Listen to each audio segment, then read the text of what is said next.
after we do the sound test, let's get a third opinion from Derek. No, I mean, I believe you, but I just want a third opinion.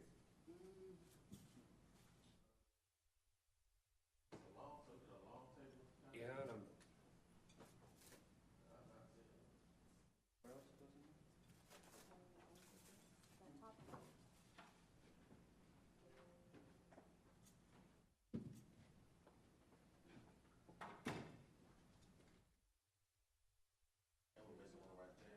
huh? Yeah, no, that's true. That's true.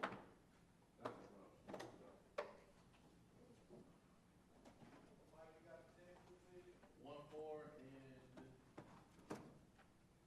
one eight.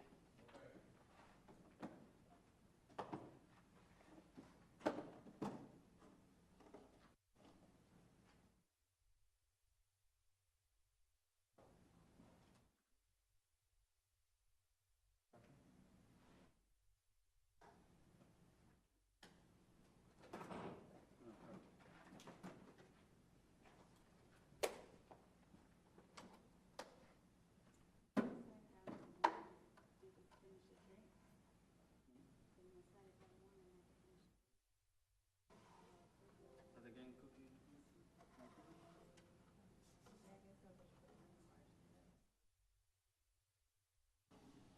We can do one.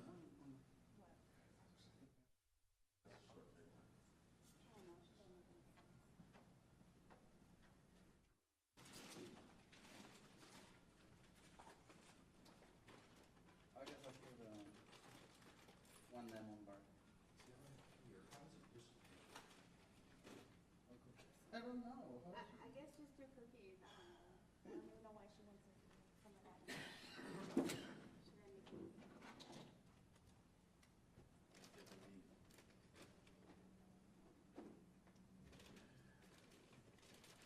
They probably say that anyway, right?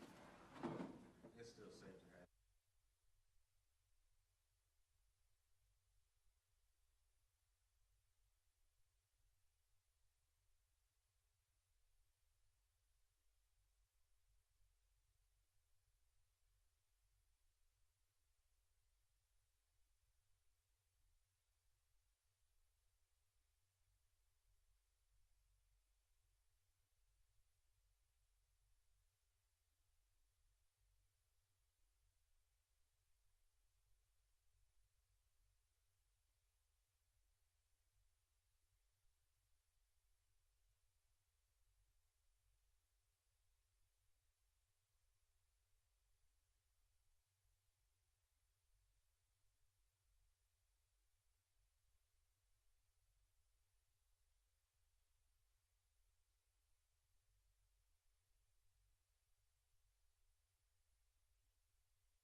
Oh yeah, I was waiting if it was okay.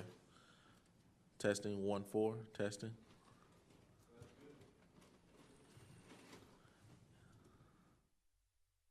Is it coming up on the screen?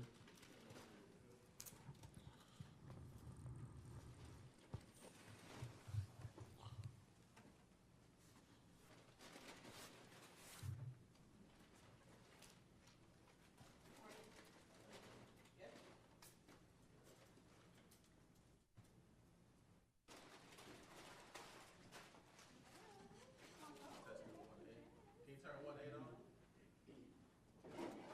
Testing 1 8. Testing 1 8. Testing podium mic 1 8. Okay.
Yeah, no, no.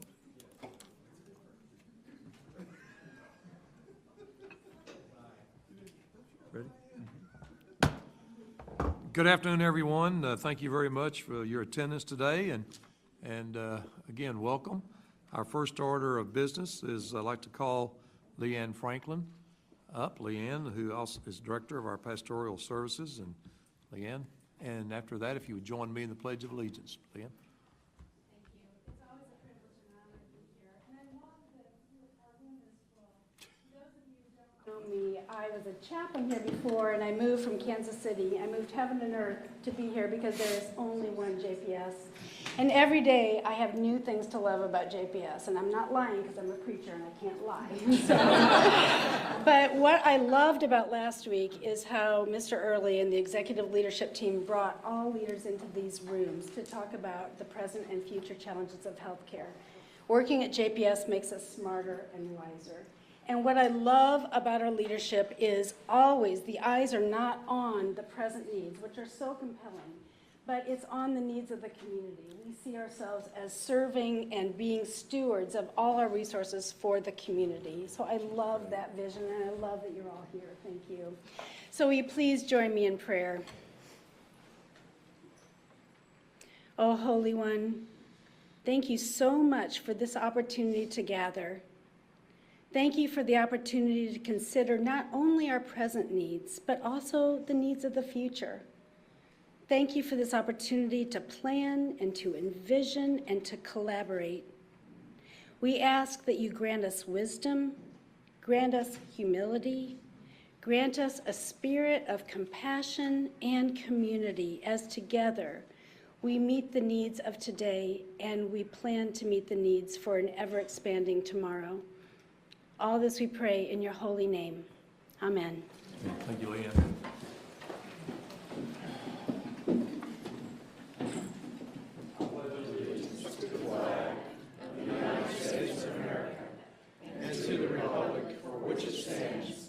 One nation, under God, indivisible, with liberty and justice for all.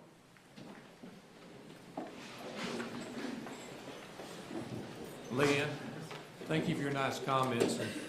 I know you said you moved heaven and earth. Would you put in a prayer for me that I'll make it to another board meeting? Thank you very much for your nice comments. I've been so advised there are no citizens to address the board, which would take us down to item number 4, which is the approval of the minutes. We will have to take these 2 separate votes. I will remind those, because many of you were there on February the 27th. It was a joint meeting of the Citizens Blue Ribbon Committee, the Tarrant County Commissioners Court, and this board to really go over the basic report of the Blue Ribbon, the Citizens Blue Ribbon Committee. Mr. G.K. Manus is going to speak to this board as an update to that here in a few moments, but he's sitting out there on the front row. G.K., you were very instrumental not only with the Blue Ribbon, the Citizen Blue Ribbon Committee, in arranging that meeting, and we appreciate that very, very much. I also want to take the opportunity, as you recall, we had a chance that day to thank Lorraine Miller and Randy Morrissey, who many on this board know, for their outstanding job as co-chair of that committee. And then I would be remiss, we said it many times throughout, I think that committee was, Trent, you'd probably know how many meetings you had, but I know our liaison members to that committee was Mr. Trent Petty and Dr. Roy Lowry, so I thank them for their service. Trent, thank you for all the time you gave. So in saying that, if there's no changes to those minutes, I would entertain a motion for the February 27th special call meetings, which was the joint meeting. So moved. Have a motion? Second. All those in favor say aye.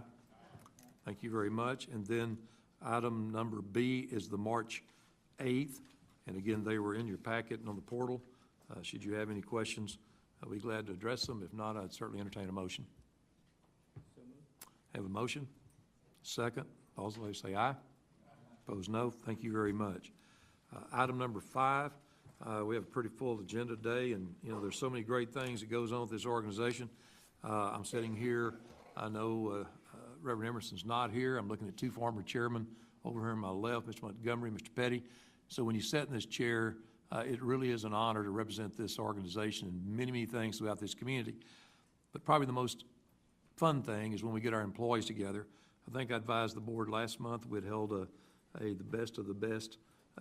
This month, I can tell you in the last couple of weeks, I had the pleasure of being there and being a part of what I call the Celebrating Service Banquet about our outstanding employees. We held that on the 29th.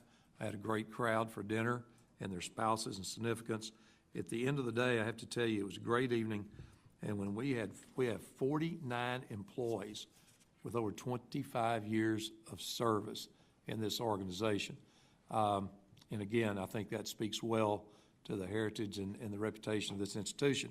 The amazing thing is we have one employee with over 40 years of service to this organization, Ms. Irma Key. So thank y'all. I just want to let you know, Robert, I appreciate any time. I know many people on the boards and chairs of these committees. I do a lot of meetings other than this board meeting, and sometimes we get so busy I forget to stop and say thank you. So to all the people that serve on all the committees, there's a lot of time given. I say thank you very much. But other than that, Robert, I would turn it over to you for your report. Thank you, Mr. Chairman. Couple things that I wanted to point out.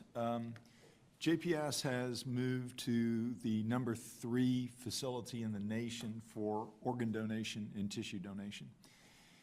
That's not a numbers game for us, and I've heard cynics say that we're chasing numbers. We want to beat out other institutions. I couldn't be more offended by those kind of comments. When somebody comes into this facility and we lose that person, the thing that keeps our physicians, our nurses, administrators, and everybody else going is the hope that somehow another life can be changed and another life can be extended. For those cynics in the world that say we're chasing numbers for this, they missed a ceremony last week when we met the family of Cassie Contreras. Cassie was 15 years old, and a life was ended way too soon. But Cassie, at that young age, thought that she could be an organ donor, and she saved 3 other lives by the fact that she was taken away at the age of 15.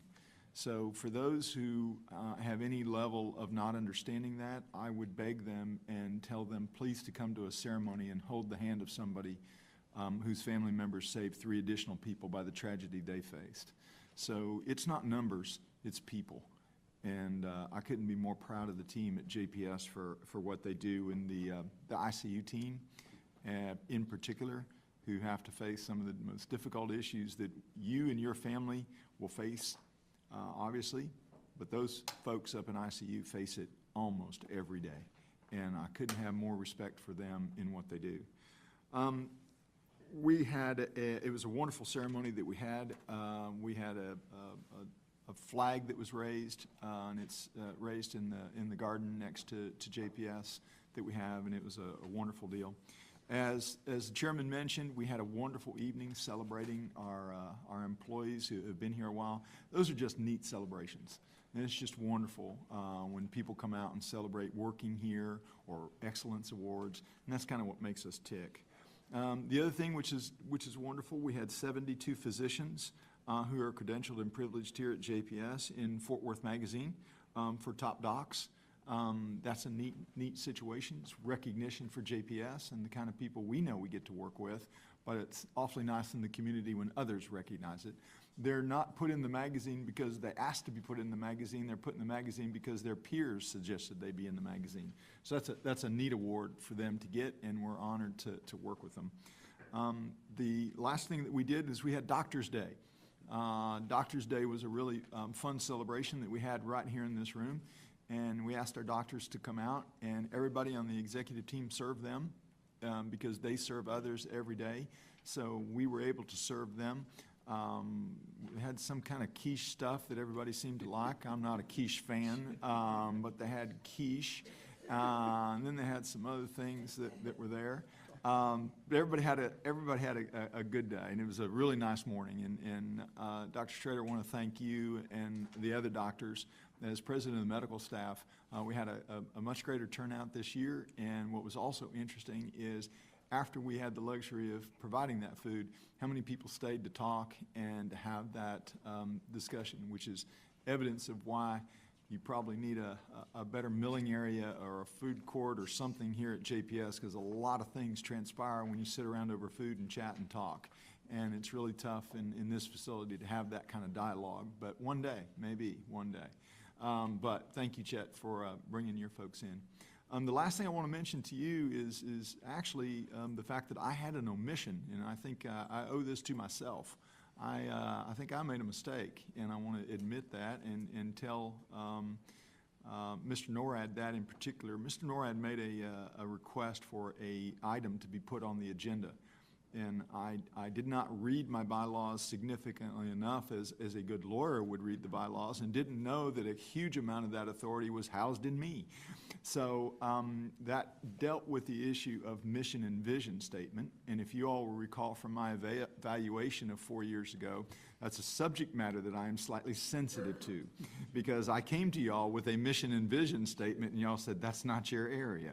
So when I saw the issue of wanting to put the agenda item on to discuss mission and vision, a slight form of PTSD set in. So I did not set it up as an agenda item. So Mr. Norad, I want to, one, publicly apologize to you that I did not put that on the agenda, but it is not by which I hope it lacks the importance that it is. I've had an opportunity to discuss that with the chair and others, so if obviously during my time in the old political days, I would yield the balance of my time to you, Mr. Norad. If you, any comments you would like to make, I wanted you to be aware of that omission on my part. Well, first of all, I appreciate the apology, and I obviously accept it. I was just suggesting that since we're in this planning period where we're making a lot of long-term discussion and decisions, that we often talk about things that are important to us, but they don't seem to be reflected in our operating statements as important to us. Our mission and vision statements seem to be very bland, and they don't really reflect what I would think we should have. So I simply was suggesting that we have either governance or this organization talk about it. I don't think it should wait for the Saturday event when we get together and talk about some future thing. I think it's something that has to be mulled over. We have to talk about it, we have to ponder it and say, what is it we want to say? Some hospital mission statements are very direct, they're very clear, and some are very vague. And so we can continue to have a vague hospital mission statement that literally could be used by any healthcare organization in the world, and they could say, this is not inaccurate. But it'd be better, it's a tool that's useful if we say, this is what's important to us and this is our mission. And so I was going to suggest that we raise this as an issue and we talk about it in governance at a future meeting. And for just kind of put it on everybody's radar that we ought to talk about this and this ought to be an important thing. I've asked about this before, but as we get forward, continue to go forward towards big decisions for our future, you know, it starts at the top. Doesn't have to. We can keep it vague and just kind of munder through, but we're denying ourselves if we don't. That's all. Yeah, and Warren, if you wouldn't mind me adding to that, I reached out and spoke with Warren after talking with Robert, and Warren and I talked about it, and, you know, I kind of had to go back. I mean, as we all know, Warren is an attorney, but I went back and checked those board operating procedures, they are the ones in place. They were put in place in 2006. So, again, I did have to go back and do some reading, and Trent, I know the last of the strategic plan that we actually approved, the vision mission statement, was exactly 5 years ago. So I think your point's well made, Warren. It's probably time to do that. We are scheduled May the 24th. We discussed it with Steve Montgomery. We're going to talk about some pre-budgeting. We'll talk about that in a few minutes. It's kind of, as you very well know, GK, we go back to the joint meeting of 3 groups. We were actually asked by one of the commissioners and really need to look at our strategic plan as we go about the process now that we're doing. So timing's perfect. And Steve, you know, as we look at this, Roger, if you don't mind, we thought governance would be the perfect place. That would be a committee, everybody can vet, we can talk about that. We're not waiting to May the 24th and try to do all this in 1 hour. So we thought governance would be the best place. Sure. The governance committee, a blue ribbon committee on its own right, would welcome the opportunity and work with Warren to get that taken care of. Good. Get started. Point well made. Anything else, Mr. CEO, that you have for this? No, that's all I have. You I know, think that's I know done? we have 2 presentations today, and I want to give them the time, but thank you all very much, and thank you for realizing the importance of some of the things we do here, such as Life Gift and some of the other powerful things. This is an organization that is designed to save lives every day in any way possible. And Warren, I didn't check the agenda. I didn't know exactly what we were going to discuss that, but I do mention you being an attorney. So while we're talking about attorney, I happen to notice the next presentation is by our district attorney, Ms. Sharon Wilson. So, Sharon, if you'd come up to the podium, or if you'd like to sit, either one. I think you've got some guests, and the podium's all yours. I do. And we had a PowerPoint which You Like that? you snap your fingers and Derek will miraculously get that PowerPoint moving, as well as 3 other people from the audience jumping up to get the PowerPoint Oh, wait, I mean, moving. you want me to be over there? No, you can be right Okay. And Sharon, let me just Yeah, I say know how this. this works. If that's not enough people, I'll get up and go find out. No, that's fine. Yeah, what am I gonna, what a good, point well made, Trent, point well made. That's what they do, it take 3 or 4 to do it. Okay, there we go. So I'm very happy to be here with y'all today, and honestly, I apologize for not being here before now, because I've been the DA now for a little over 3 years, and we've had a contract with you for services, and so really, I think that occasioned by Larry Thompson's leaving, because he was our longtime lawyer here at the hospital, well-respected, well-known, that it really gave us an opportunity to kind of look at exactly what we're doing, what value we may provide for you, what our office gets for it. So we just kind of want to go over a little bit of that with you. And I actually had the opportunity to review some of our old contracts with the hospital district, actually with JPS in the past. And you know, going back multiple years, there was actually a time when we had 5 to 8 lawyers out here, 3 to 5 staff people, and a big presence. And it has been much smaller than that now. Our contract with JPS fits within our civil division. We actually have 4 divisions in our office, and it fits within our civil division. And our civil division chief is here with us today, Robert Browder, who's Robert Browder, civil division chief. So it really, ultimately, it operates under his area of command.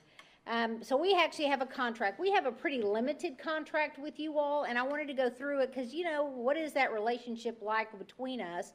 And number one, we've got 1 prosecutor, 1 staff person, and the value of our contract is $377,971. That's actually what you pay us. It's gone down over the years because we tried to make it actually reflect the expenses and not be padded in any way. So number 1, Tarrant County jail-related medical claims, Tarrant County jail-related medical suits in federal and state court. 2, collection services, lien enforcement. 3, drafting review of contracts less than $200,000 with a lot of exceptions.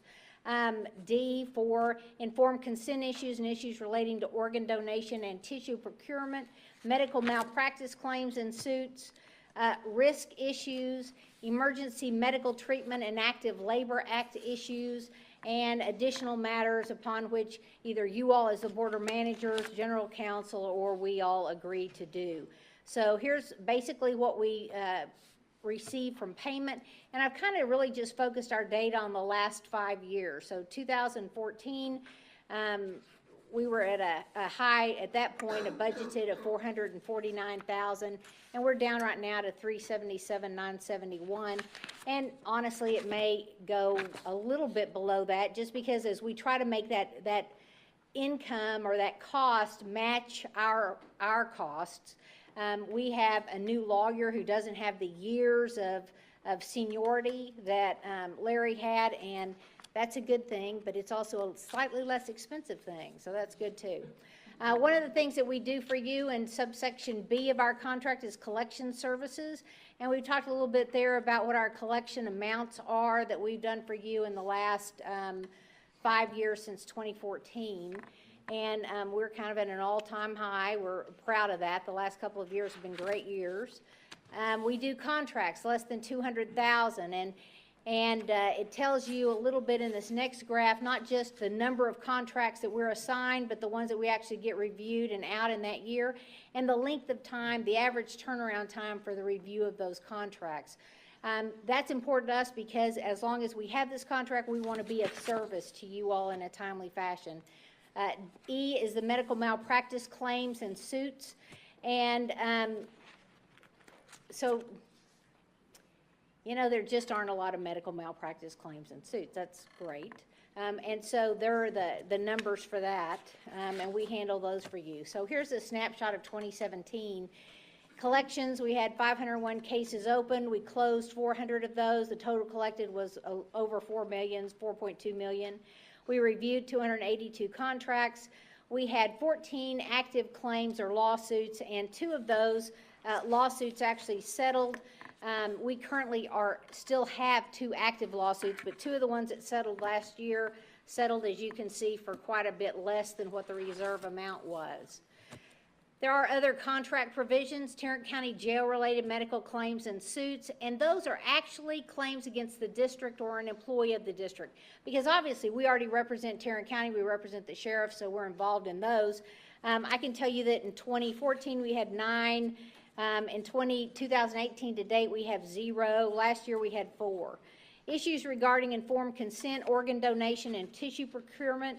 As I understand it, we've had none in the last 2 years, and apparently there was 1 in 2015. Risk issues. Here's an example of that. It's really just kind of general legal advice. Apparently there was a bookshelf or something that collapsed at some point, and so the discussion was, what's the risk of that? Is it a settlement? Is there some reason that we ought to look at policies or procedures? Contract provisions. Additionally, Emergency Medical Treatment and Active Labor Act, which I understand is known in the trade as EMTALA. And we have had none in the last 2 years, and there was 1 in 2015. And then additional issues. And so those additional issues are kind of in the area of legal advice. And I've got a couple of examples, but there's not a lot. There's only been a couple in the last little bit. So you know that Larry Thompson is no longer with us. And this is Chris Taylor, and he's with us today, right back there. You want to look at that picture because he's thinner, he said, than he is. We're thrilled to have Chris Taylor. He came to us by way of Barlow Garsick. Before that, he was at Kelly Hart and Hallman. He's had 8 years' experience as a litigator. I think he's been well received, and his work has been well received here. And of course, he's had several awards. He was on the grievance committee, which I think says a whole lot about his ethics and work product. Fort Worth top attorney. And of course, I'm particularly proud that he went to Tech Law School, which is, of course, always better than Baylor. And you know, he was staff editor of the Law Journal and Board of Barristers, and he's done a great job. He's been out here since the transition, and I think has been well received by everyone. Okay, so do y'all have questions? I think that what you're probably going to see is that this is a very limited contract. We do a very limited amount of work for you. As we go forward, and let me tell you, that contract term ends in September. We have had a contract with the hospital district for years and years. And I think that at some point we're going to all mutually discuss what the benefits are going forward and what those plans are. The contract has changed drastically in the past. I will tell you that Mr. Adams in the past had provided for me some information about other public hospitals around Texas, and primarily they're not represented by the DA's offices. I don't even know, primarily I don't even think they have relationships with DA's offices in those locations. So I mean, I think at some point going forward we're going to need to look at all those different aspects, but we stand ready to work with you all and negotiate with you and figure out how we best can serve you. And we do appreciate the opportunity that we've had to be your contractual lawyer for the last few years. Thank you. Sharon, thank you so very much. Does anyone have any questions for Sharon while she's here? She mentioned. Moot court. So there's mock trial and moot court when you're in law school. Mock trial is what you think it is. It's playing like you're a trial lawyer, right? Moot court is when you play like you're an appellate lawyer. So the moot court presentations are before a panel of fake judges, and they ask questions as if it were a presentation to an appellate court.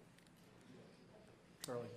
Yes, Trent. Notwithstanding the shameless plug for Texas Tech University. And you jumped right on that, I noticed.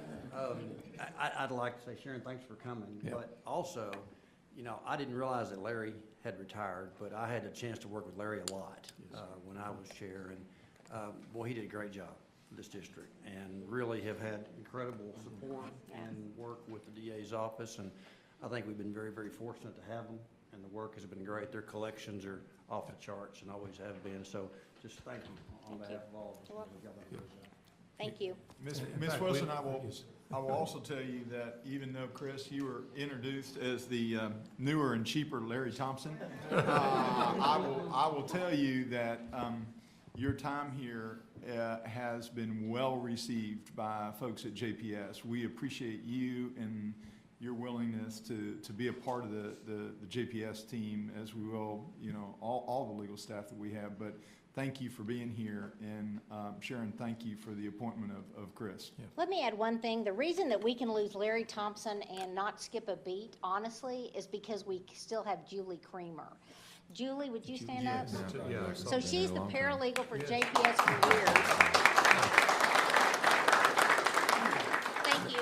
Mr. Chairman, let me say this as general counsel. I work very closely with Sharon in her office and look forward to working with Chris. I've worked closely with Larry in the past, and so this will be, I anticipate that there are things that working together enhances this organization, and we do that, and we'll do that as we've done in the past. So look forward to working with you, Sharon. Again, Sharon, thank you so very much for being here, and obviously I have, you didn't say, I know Robert's back there in the back with Chris. I thank them likewise for being there. I've had the pleasure of knowing them. So again, gentlemen, thank you all very much for being here, and Chris, you're already here, but welcome.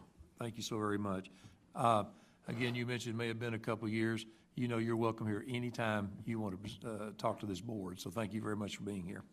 Our next item of business is another presentation we're very fortunate to have today, and I'd ask Mr. G.K. Manus, who is obviously Tarrant County Administrator. So, G.K., you've had the pleasure of speaking to this board before. Welcome back. From the other Blue Ribbon Committee. You know, I was going to make some really smart aleck comments at the beginning, but since this is part of a blue ribbon process, I better just keep those to myself, right?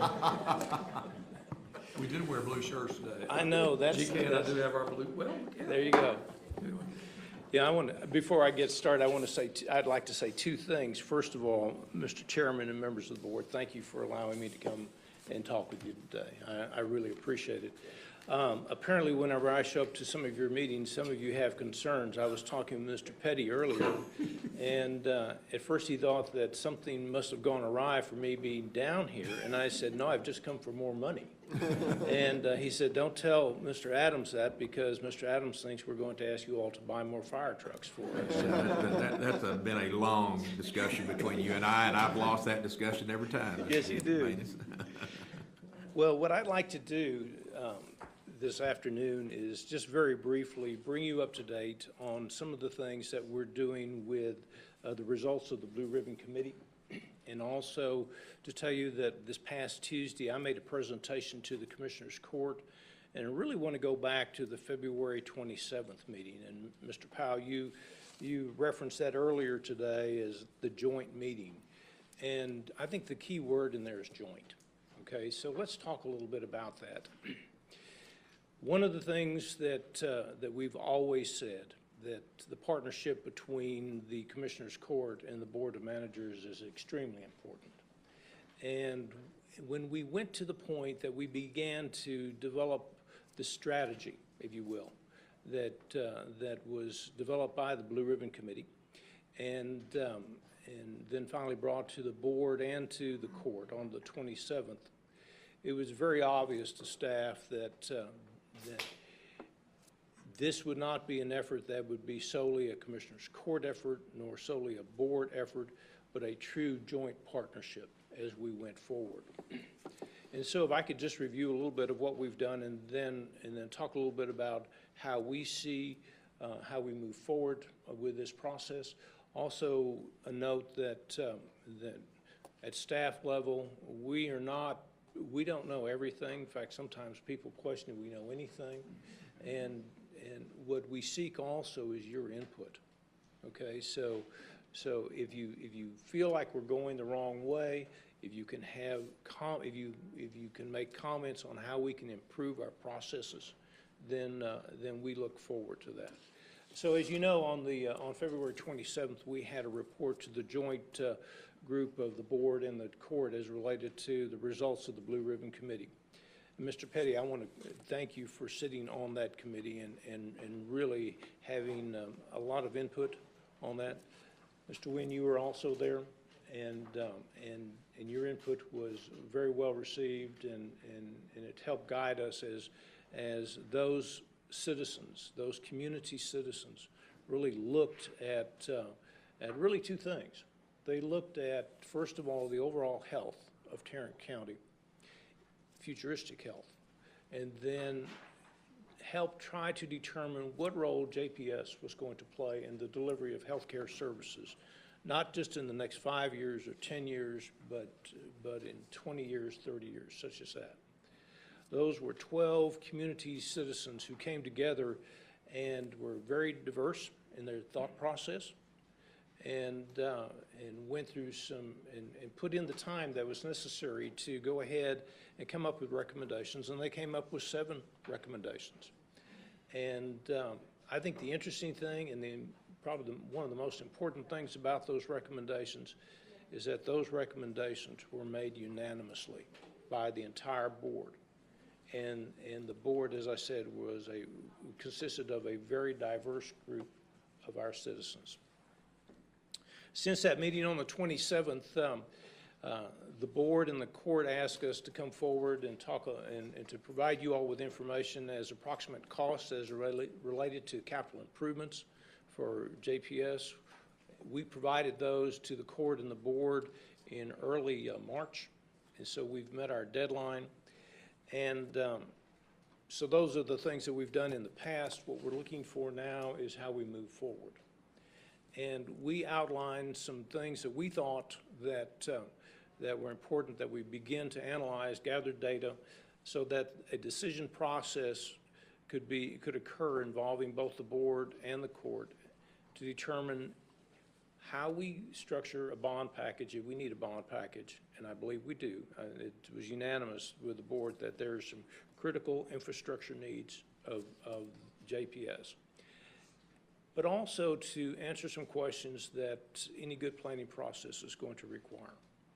And so what we're recommending to the court and to the board today is that, first of all, we need to make a determination as to how much revenue JPS can bring to the table that can be used for capital improvements. And that is non-debt revenue. 2 years ago, this board created the Future Fund, and I applaud you for that. You have at least $120 million, somewhere close to that number, in that fund today. We need to also determine if there's other revenues that may eventually become available that we can apply to some of the capital programs here.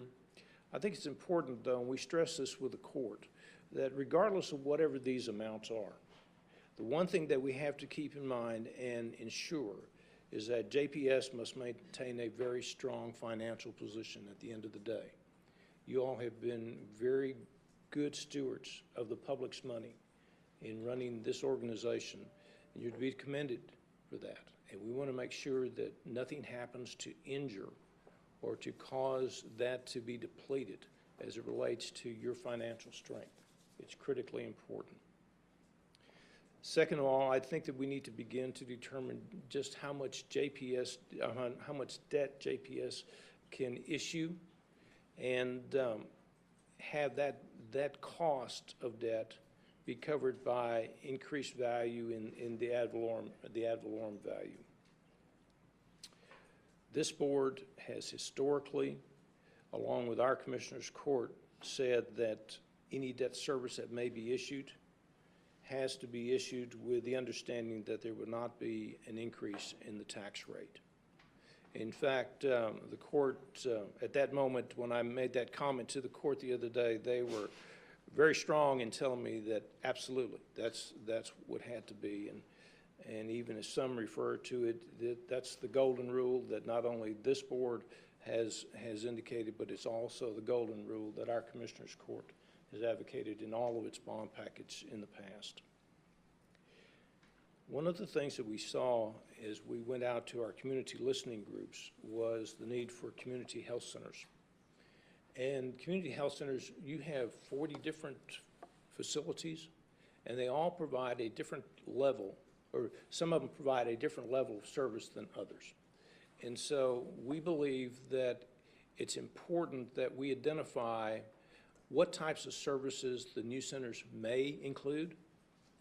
And because if there are expanded services in the community health centers, then those services, some may not have to be replicated on the main campus. Some may have to, some may not. But we need to determine that because that was a very strong message we heard from our community, that they like the aspects of a medical home in their community.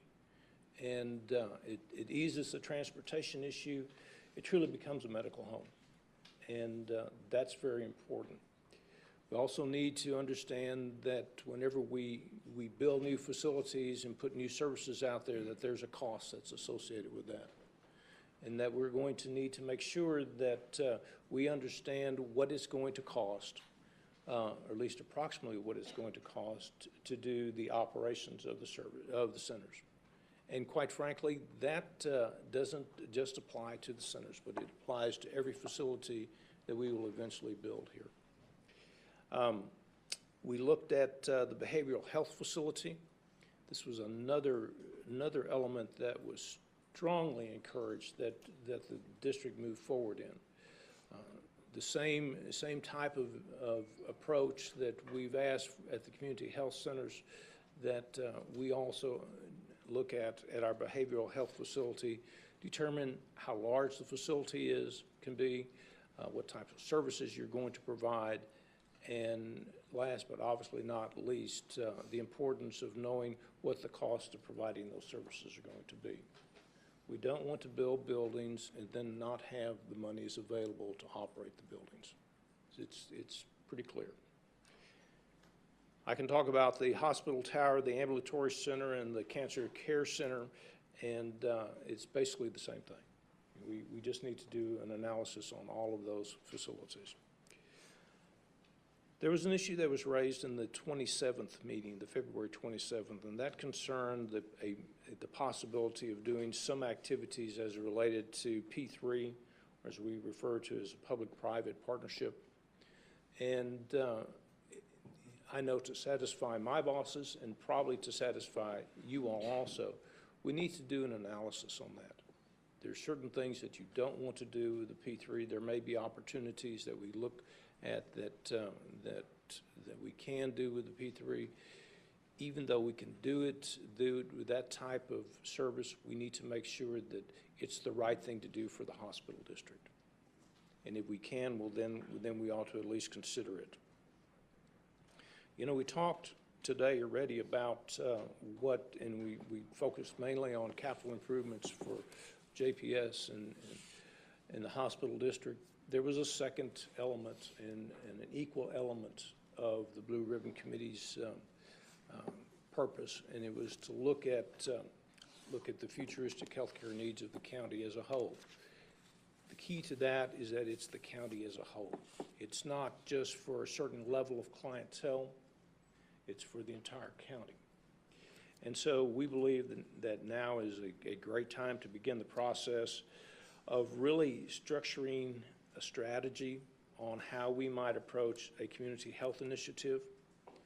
And we need to make sure that we include key players in that. Obviously, JPS is a lead entity in that. The Public Health Department, other private hospitals, for-profit hospitals, MHMR, groups such as the Medical Society and the Hospital Association, to bring everybody and others, including obviously the board and the court. And that's a very important element because while JPS cannot provide all the services to all people, JPS is a community resource. And as a community resource, it is the one who has to serve as a backstop when other services cannot or will not be provided. And so at the conclusion yesterday and as the conclusion today, two things. First of all, what we tried to outline is something that is going to take a lot of heavy lifting. and that's going to require a lot of work by JPS staff. This, I never want to get into the business of trying to tell you what you need to do your business, because you know much better than I do. And so we're going to be leaning on Robert and his people and really work together and bring the results that we find back to this board and also to the Commissioner's Court. My second and final comment is that, we've been at this for a while. And we have worked with your staff and a majority of your board members on this thing. Mr. Chairman and members of this board, I want to compliment you, but just as importantly, maybe more importantly, I want to compliment the efforts that your staff has brought forward in this. And it has been a collaborative effort at staff level. It's a collaborative effort at both the appointed and the elected positions. And we want to maintain and ensure that we move forward in that same collaborative effort. And Mr. Chairman and members of the board, I'll be more than happy to try to answer any questions you may have. GK, thank you very much. Thank you very much for being here. Are there any questions for GK from the board? Warren? I have a couple of questions. I've heard people talk about this public-private partnership, and I don't know what that means in terms of a hospital. Can you give me a couple of examples of something like that? I can give you an example generally, okay? And the key is that does it apply in these situations? So let me probably give you the easiest one, okay? One of the areas that was included in the needs of the hospital district was a parking garage, okay? We have seen efforts where that a private vendor will actually come and build that garage and operate that garage and receive revenues off the utilization of that garage to help pay for their costs, and also provide a revenue stream to the entity the public entity that contracted with them. And then after a certain number of years, probably about 30 years or so that they can not just repay the debt that they finance, but in a private sector operation, it's a profit motive. Sure. And they need to receive that also. That basically the key then is the keys then are turned over to the public entity to own and operate the facility. That's a very general approach to public-private, and I've seen it work in several areas. It works well. There's some hindrances to that also, and those are things that we simply need to, at least I believe we need to evaluate to see if it fits here. If we do something like that, then what happens is that the district doesn't have to go sell debt to pay for that, because the debt is financed through a private entity, and their repayment is revenue that is generated off of that entity. Sometimes it's a building, but I don't know if that would really apply to what we're looking at here. My court wants to at least have a discussion about that, where that the district would pay rent. The downside to that is if the voters approve debt service to be utilized, that the district, you're AA plus, Robert, AA plus, which is the highest rating a public hospital can get. The amount of interest that you're going to be paying for that debt is going to be less than what a private sector group can go out and borrow the money to do. So there's pros and cons about both of that. So that's what we're basically talking about. Thank you. The other question I have is, you mentioned a minute ago that you want to avoid changing the tax rate. Yes. Of course, our upcoming budget, or the budget we're in now, I think keeping the tax rate the same raised about, I want to say it's $50 million or more, something like that. So our budget went up by $50 million without changing the rate, because of course valuations go up. Is the goal then, from your perspective, to ensure that the growth in our property taxes plus whatever else comes in is going to be enough to offset the operational costs and the payments for whatever debt we assume? That's what the tax rate aspect, as far as covering the debt services, I think that's what the court is talking about as far as incurring debt and paying that off. So it would be a sinking in INS fund, interest and sinking fund that would be created, but whatever monies that are put in there come from the growth of the AV values that we have. Now, as it relates to operating costs, that's an issue that we're always very sensitive about. Right. And as each and every one of you know, only about 30%, I believe it's 27 to 30% of your revenue that you utilize for maintenance and operation comes from the tax rate or or ad valorem tax. The rest comes from other sources. And so, you know, we always strive not to increase the tax rate. And I know that, but the comments that the court had were driven mainly to support the debt payments. I appreciate it. Yeah, because we all know that there's a major hospital in a neighboring county that did exactly what we're talking about, that we want to avoid doing. Yes, we do. The do. cost of running the hospital is not inconsequential. Yes. If we're going to build a new building and have more square feet and bigger and more beds, there's going to be an operational cost that we have to plan for. And Mr. Norwood, that's why, and excuse me, that's why in our presentation, we talk about the importance of knowing to a certain extent, you know, a good number as to what it's going to take to do the M&O, the maintenance and operation of the facility. Yeah, buildings don't do operations, right? That's correct. So, Yes. thank you very much. You're more than welcome. Any other questions for GK? Well, GK, again, thank you so very much, and again, thank you for your entire leadership through this entire process, and I mean that. This board has a lot of work to do, and just like Warren, you mentioned, it's in your strategic, it's going to be in our strategic plan, that whole question of operational cost, not on just what we have now, but anticipated whatever we get for additional facilities and capital expenditures, that we have all those dollars. We know where the dollars and revenue is going to be coming. So we've got a lot of work to do. So to the finance team and to the executive team of this hospital, I know you're busy, but you're fixing to get busier. So, and this board's going to be involved in off-sites and strategic planning and finance. All that's already scheduled, GK. So we look forward to working in a partnership with you. Thank you, Mr. Manias. Thank you so much. Thank you, GK. By the way, I do like your new setup here with your boards and everything. I think it speaks well of an entity that needed to have this, and I commend you for doing that. Thank you. GK, thank you very much. And also, I didn't say it when you said it, but we're also very proud of that AA+ rating. Absolutely. For our bonds. That we're very, There's five guys down in my building that are very proud. Yeah, we don't want to brag on that much, but I will just tell you that this board is very proud of that. So thank you, GK. The next item is for the medical staff, and I would call on Dr. Schrader.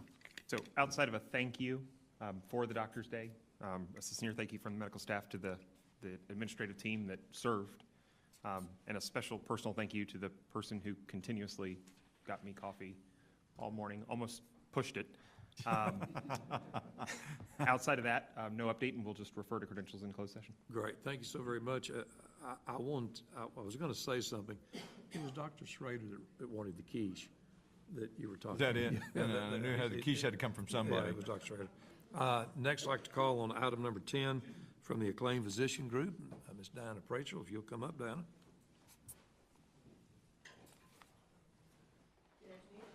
Good afternoon. Thank you, sir. If you have been at the Finance Committee, you know that Acclaim continues to perform well against our budget this year. We onboarded 3 new providers in March. All 3 were advanced practice professionals, 1 for GI, 1 for women's health, and 1 for geriatrics. We had 5 contract offers accepted during that time. 2 of those 5 were for palliative care providers. One of our goals is to expand our palliative care team because we're having way too many of those conversations late in the event instead of early. So that palliative care team will be available for outpatient education and consults for the first time, which we think is going to help our length of stay, et cetera, at the hospital. We have 27 additional contracts that have been signed. Those start dates go from April through September of this year. Over the last 3 months, we have onboarded 21 new providers. 13 of those are advanced practice professionals. As we continue to onboard a larger number of advanced practice professionals, Acclaim has created a professional practice forum for our nurse practitioners and physician assistants, and that forum is providing opportunities really for professional development, networking, and general onboarding and retention support. As you're probably aware, our folks go all around the district, and some are very isolated away from the main campus. Last night at our most recent meeting, one of our nurse practitioners shared her capstone project for her Doctor of Nursing practice. We've had 2 of our nurse practitioners receive that award this year. We're very proud of them. We also have a group of providers, physicians, who are working on an annual evaluation tool for our medical leaders that would be similar to the same process that we go through here on the operational side as we prepare for annual merit. We're going to do the same thing for our physicians, and so they're working closely with our HR team to maximize our tools and systems for Acclaim. And that's my report for this month. Donna, thank you very much. I will also ask Chuck, anything in Acclaim that you'd like as executive? If there being no additional, thank you very much, Dinah. We will move forward to the next item, which is our committee reports. And our first one being obviously the Finance Committee. You've heard the date several times. On May the 24th, we're kind of scheduled, instead of having an off-site, we thought we'd just hold it here at the hospital during the normal finance, since that'll be underneath the finance. And at that particular point in time, we will adjust the time to have the luncheon at the end or whatever, but we'll do it all here. And so we'll start the preliminary budgeting process, and I know that excites Sharon and the entire finance team, along with whatever GK just said on all the other issues. So Sharon, we look forward to working with you, and also we'll talk about some of the strategic plan that GK mentioned and some of those points that we'll address as we move forward. And then Warren obviously has the information about the mission vision. It's in governance, so 24th could be a busy day. Busy. So, Steve, all yours. Okay, Finance Committee, also known as the other Blue Ribbon Committee. The other Blue Ribbon Committee. Met on March 22nd, I believe it was. We reviewed the financials from February, and we also forwarded for consideration by the full board, I think 8 contracts or contract amendments for your consideration. That was it. Is there any discussion for Steve? If not, we'd move to item number 12. The first one being resolution, the American Academy of Pediatrics. Is Wanda here? There she is. Oh. Which one? Sharon. Oh. Sharon.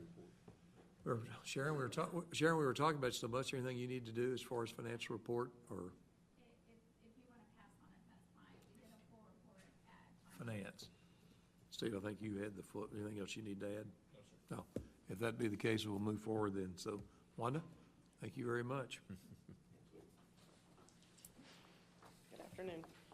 I'm here to present to you the neonatal program plan, which is coming down from the legislation as part of the Texas Administrative Code. As part of that, they require that all hospitals that provide newborn care must have a designation for the level of care that they provide. And in doing that, it kind of came into a 2-part program. One was an on-site visit that we had about a month and a half ago, where the state came in and did a 2-day survey of our program. And I'd like to recognize Pat Allridge and Raquel Armstrong of that team that did an amazing job. And they were very impressed with our program. The second part of that is that we must have a resolution that is signed by the board and the MEC stating that they will continue to support our neonatal program and will continue to fund it at a level 3 designation. Part of that resolution also impacts our Medicaid funding. In order to get our Medicaid funding, we need to have this resolution signed. So as a result of that, I'm asking you to accept this resolution from the Board of Managers to support our neonatal program. Quick question. Yes, Steve. One at level 3 is what we're. Yes, sir. Is that the highest level or? No, it's the next one down. Next one down. Okay. So aspirations maybe for, because we deliver so many babies. Maybe we have a new building at some point, maybe. Whenever I buy a computer, I always want to know, what do I get if I spend $50 more? What do I lose if I spend $50 less? What does it cost? What do we get out of this level that we're not getting at the next level, or we're not benefiting by, that we're not paying between the level that we are in, that we're in, as opposed to the next higher one and the next one below? I'm gonna defer to Raquel Armstrong. She Raquel, you is. wanna join She's on her way. She's on her way up here, as far as, she's our expert, and Raquel actually received the designation to go and survey other hospitals, so she's been, she's our resident expert on that. I'm Raquel Armstrong. I am the manager for the NICU. We actually do not qualify for a level 4 status because we do not have the subspecialties as far as pediatric surgeons, pediatric neurologists, that sort of level of care. So we couldn't meet those qualifications. So we are meeting the highest qualifications that we can support here at JPS. And what are the benefits of being level 3? There is, I guess, a financial incentive that's what? There is no financial incentive. It just allows us to care for, because currently we're caring for babies as young as 23 weeks gestational age and up until, post-term. Right. And it really, as ill as they come, we can care for those babies. So this is part of a designation to say what the state is trying to do is say all hospitals who say they provide level 3 care, the baby, no matter which hospital they deliver at, they are going to get the same amount of care at each of the hospitals. Because there are some hospitals that say we are level 3, but we're only going to take babies who are 32 weeks gestation and above, and that really is not a level 3. So kind of level 3 minus, yeah. Exactly. Yeah. So they're trying to make it to where all the citizens of Texas know the type of care that they can get at the hospitals that they deliver their babies at. Okay. So anyone who delivers here, they know, oh, if I have a baby that's 23 weeks, JPS has all the resources and the support to care for my baby. Thank you. You're welcome. Appreciate that. Any other questions for Wanda? If not, I'd entertain a motion for passage of the resolution as presented. Have a motion? Have a second? All those in favor say aye. Those no. Ladies, thank you so very much, and thank you for what you do. Mr. Chairman, if you don't mind, before Raquel and Wanda leave, y'all don't realize as board members how many times state and national surveyors come in here to review you, and it's very much like in your own home, when you get a knock on the door and 7 people say, "Hi, I'm with the IRS. Nice to see you, Mr. Petty." It obviously is a challenge. Sorry, I pulled you out on that one. But I think what I want to do is take the caliber of a Raquel Armstrong and the caliber of a Pat Ulrich and the caliber of a Tricia Elliott and all the rest of the folks that deal with Joint Commission and ACGME and the inspections that we have for sepsis and the inspections that we have for every level here. And those are really, really difficult for anybody. It's just a challenge. Dorothy remembers it when the day she was here. That is a really hard thing, and you all get to see the outcome of that. And in our case, those outcomes have been fantastic.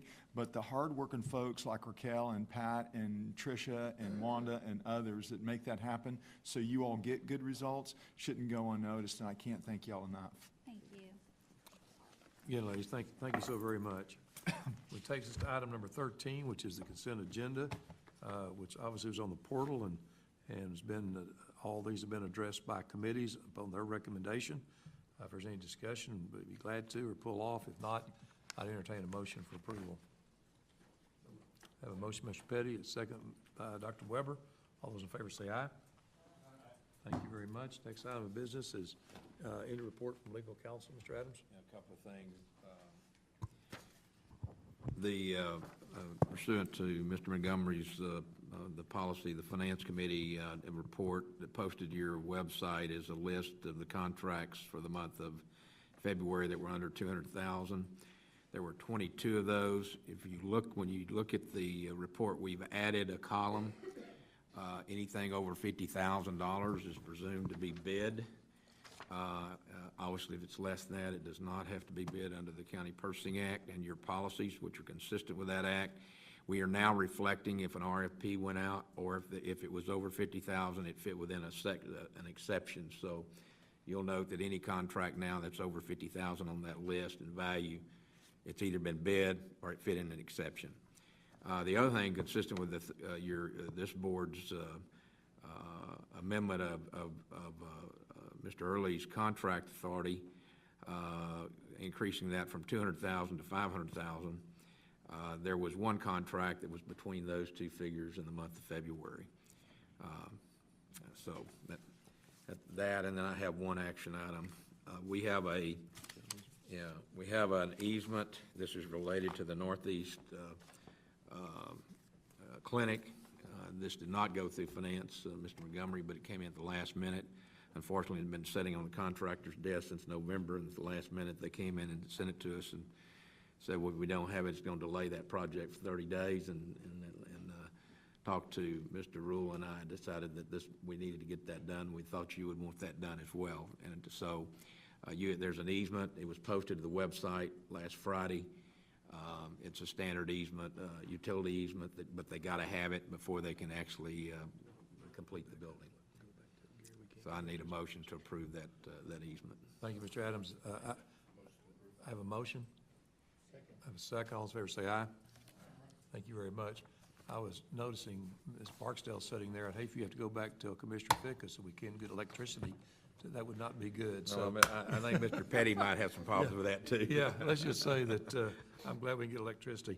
That brings us obviously to the end of those items, which will take us at 2:10. Before you Oh, do that, excuse me, James. Miss Clark and I have a really ugly hat that Dr. Weber gave us. We had a wager with him, and we were all very confident, or Sharon and I were very confident after our Aggie basketball team beat North Carolina the way they did in Charlotte, that we would easily beat Dr. Weber's team. We lost, and so we have a new hat in our wardrobe. All right. I know neither one of y'all are putting it on. Hey, way to go, Sharon. Yeah, very nice. It looks good. Mr. Adams, we let haven't me seen get it out of on this yet. picture. There you Yeah. go. Take my pen. I want to do a gig. There you go. Who has access to who has access to the publication that goes out at A&M? We need to send a Facebook or something on this one. I'm sorry, but those types of publications aren't allowed on any website. Thank you, Mr. Fisher. Well, I'm glad we got through that. So anyway, again, we will now, I don't think we'll be in closed session very long, but we will go to close in about 10 minutes. Let's just say about 2:20, we'll start closed session. So thank you very much.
Thank you very much. We will now reconvene in open session, the time being 2:30.